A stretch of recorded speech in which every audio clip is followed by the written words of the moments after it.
कंत करब बदन शेष करो ममता।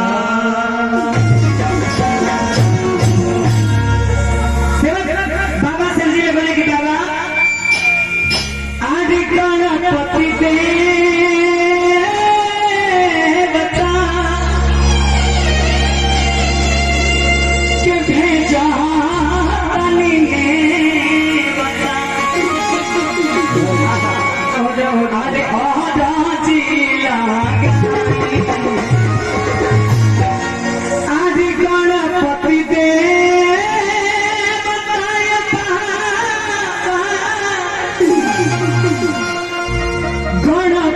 देवता के भेजा तनी में बता। अरे जितना लोग चाहते हैं कि गणेश जी महाराज के दरबार में आ जाते हैं, एक बार हाथ बन जाए सब लोग। पीछे वाले भैया लोग हमारे प्रिय भैया आदरणीय रामचंद्र भैया, जग्गू भैया, आदरणीय परशुराम भैया, सभी लोग बोले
सब लोग जाना था कि जब हम गाइला तो ऐसे ना गाइला है कि ना। जब हम गाइला तो एकदम झूम के गाइला, सबके झुमा के गाइला। भगवान के दरबार में अगर ना झूम ले तो बताई कहाँ झूम ले, है कि ना। तो पीरे दासन के भोजपुरिया ठुमका लगी, अच्छा लगे तो वो सबके ताली बाजे चाहिए, ठीक बा। देखिए भगवान के श्री चरणों में सबसे पहले अरदास अपने हाथ से दीजिए ना, आप अपने हाथ से। ये हमारे गार्जियन, हमारे अभिभावक जिनका प्यार दिलार आशीर्वाद देख बड़े भैया के जैसे मिलता है। बड़ा माननीय श्री अनुज श्रीवास्तव जी की बेटियां हैं, इनके तरफ से 101 रुपए के अरदास बाबा के श्री चरणों में। एक बार ताली बजा दीजिएगा। बाबा से मंगल में की कामना खूब खुश रहिए, खूब जीवन में आगे बढ़िए, बार बार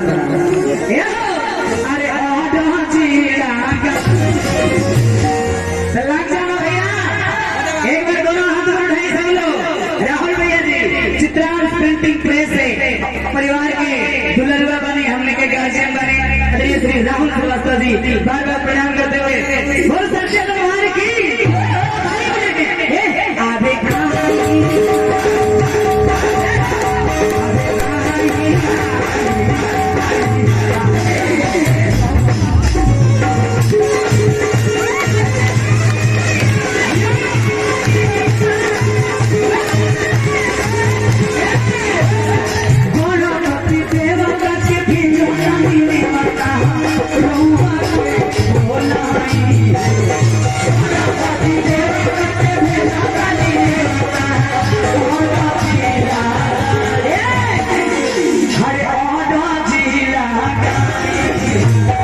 बाबा से प्रार्थना कि बाबा एजा जितना भी लोग उपस्थित बा सबके घर में मंगल के बारिश करेगा। शिव भैया विजय सबको ताली बजाके आगे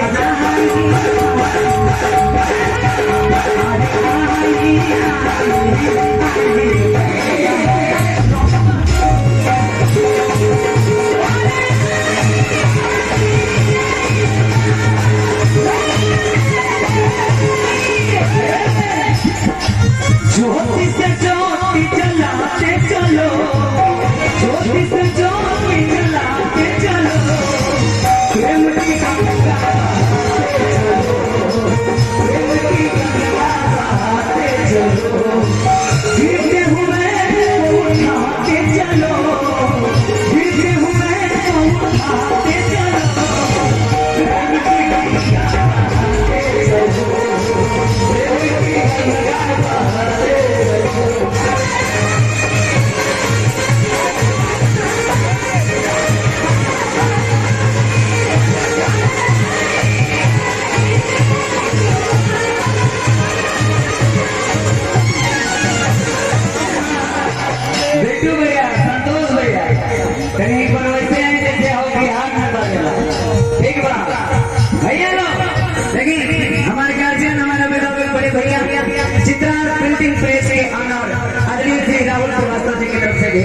प्यार दुलारा आशीर्वाद बाबू के लिए शुभकामना बाबा भोलेनाथ की कृपा बना रहे।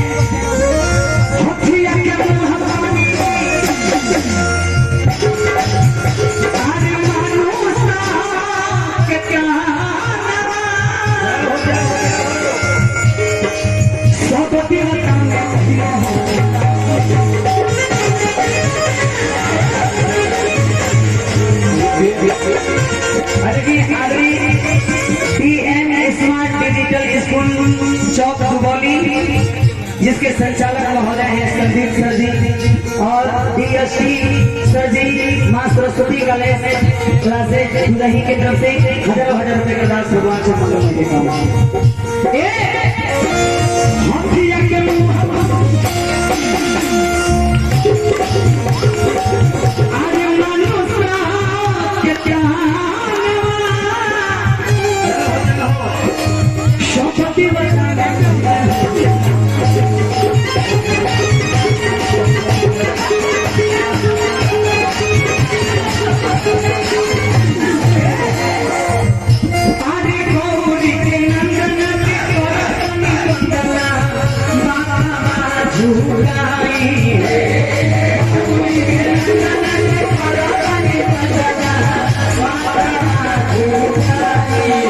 एक बात हम कहा जाते हैं कि रावण के जैसा हमने काम नहीं देखा और पीपल के पेड़ों के जैसा हमने छांव नहीं देखा। रावण के जैसा हमने काम नहीं देखा और पीपल के पेड़ों के जैसा हमने छांव नहीं देखा और देखने को तो बहुत कुछ देखा है लेकिन आपने लाला छपरा के जैसा कोई गांव नहीं देखा।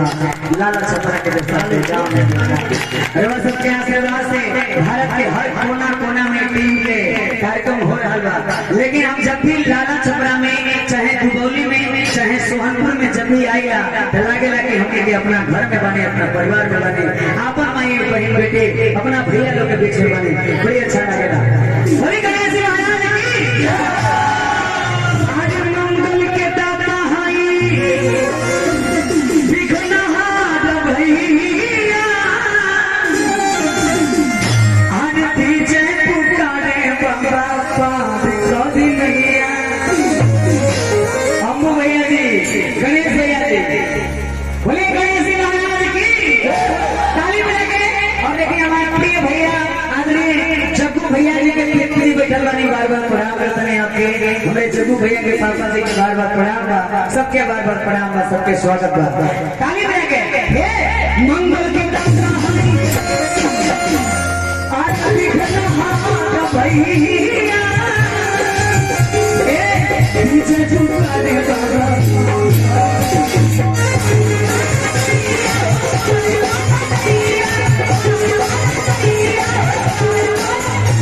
मंगल के दाता है बाबा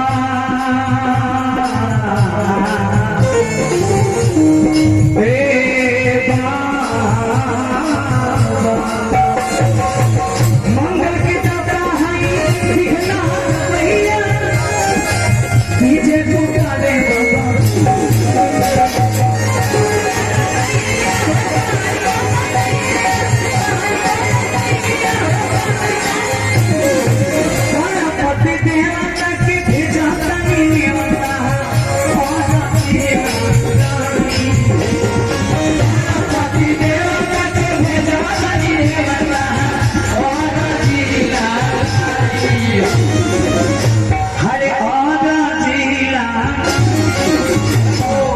जितना लोग चाहत हो कि जंगल लाला छपरा के जितना भी अमंगल व सब दूर हो जाए ऐसा कि जितना भी बिगड़ल काम व सब सही हो जाए ओकरे घर में मंगल के वर्षा हो जाए एक बार तेरे दोनों हाथ पर जाए सब जितना लोग चाहता कि गणेश जी महाराज के दरबार में आ जाए एक बार दोनों हाथ बढ़ा के बहुत सच्चे दरबार की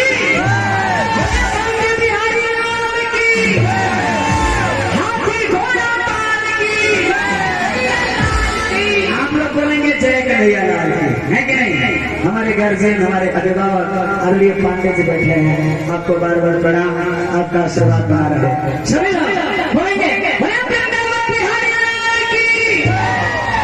गणपति देवता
बोले गणेश जी महाराज की जय। थोड़ा बहुत अगर अच्छा लगा